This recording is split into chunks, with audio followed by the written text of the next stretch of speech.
Salam alaikum, c'est une suite de la leçon les multiples et les diviseurs, la page 25, je m'exerce, toujours dans le même manuel, le temps des maths, la classe de la 6e année. Maintenant passons à la page 25, exercice numéro 1. Donc, je trouve l'âge de chacun. J'ai entre 30 et 60 ans. Cette année, mon âge est un multiple de 11. L'an prochain, elle sera divisible par 4. Pour les multiples de 11, c'est 44. Il est entre 30 et 60. Si j'ajoute une année, ça veut dire l'an prochain, sera 45. Donc 45, c'est l'âge de cette personne. J'ai deuxième problème, j'ai moins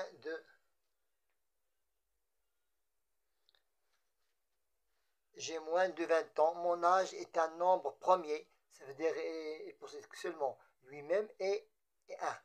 L'an dernier, il était divisible par 2, 4 et 8. Donc l'an dernier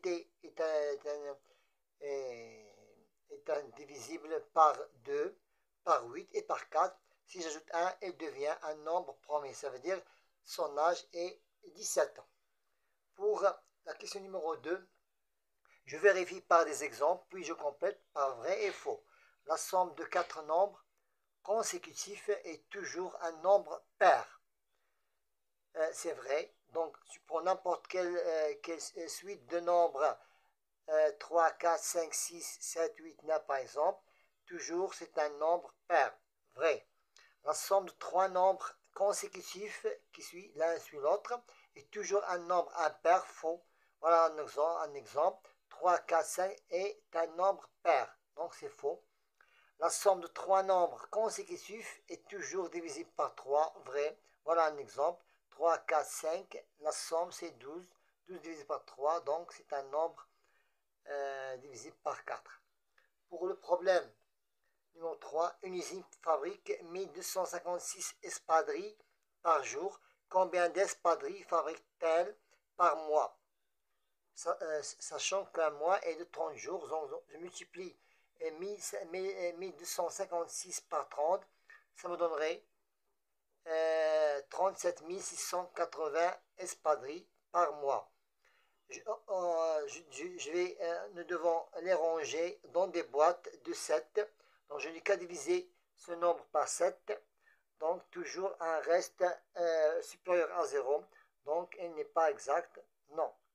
Combien d'espadrilles reste-t-il si on les range dans des boîtes de 10? Je divise 37 680 par 7, le reste est 0, donc il ne reste rien. Dans une boîte, il y en a entre 50 et 90 paires de jetons. Si on répartit tous les jetons par 6, par 8 ou par 12, il reste à chaque fois un nombre pair. Combien de jetons il y en a-t-il? Il y en a 82. Si je divise 82 par 6, le reste est pair. Si je divise ce 90 par 8, le reste est pair. Si je divise aussi par 12, toujours ce nombre est pair. Maintenant, pour la question du problème, Hajj Omar dit à Adam, j'ai plus de 60 ans et moins de 90 ans. L'an prochain, mon âge sera un multiple de 5 et l'an dernier était un multiple de 6. J'ai 34 ans de plus que l'âge de mon père.